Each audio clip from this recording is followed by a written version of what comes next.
台亚大学观光旅游学系游艇规划加设的课程，重视学生理论知识的点灯，并希望学生会当累积实务经验。第二前就由老师带领学生来到台南的亚国游艇来参访。因为台湾是一个海岛型的国家，四面环海啊，海洋事业啊，以及海洋观光都是我们未来发展的方向。而大业大学啊，也很想在这个部分啊，我们也能够再参与其中，为大业大学的学生啊，创造出啊更多更美好的未来。老师强调，学校除了透过无做化课程训练学生未来进入旅游产业所需要的专业能力之外，并透过实务训练，强化学生就业竞争力，当讲学生了解到国内游艇产业现况，甲未来的发展趋势。因此，部门也向学生介绍相关的工作职务，并参观游艇码头等相关软硬体设施。平常我们在中部是看不到这样子的，对，然后就是来南部体验一下，然后也谢谢学校给我们这个活动，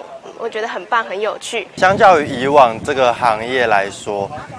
以名称来说就已经非常的吸引我们，就是会想要去更多了解之外，以今天听到的内容来说，因为毕竟现在可能对于距离我要就业还有一段时间，所以我可以去慢慢做思考，但是目前吸引力还是很大的。透过这次参访，让学生熟悉游艇这项国内新兴产业，同时也提供学生未来投入这项产业的可能性。台南新闻杨顺怀采访报道。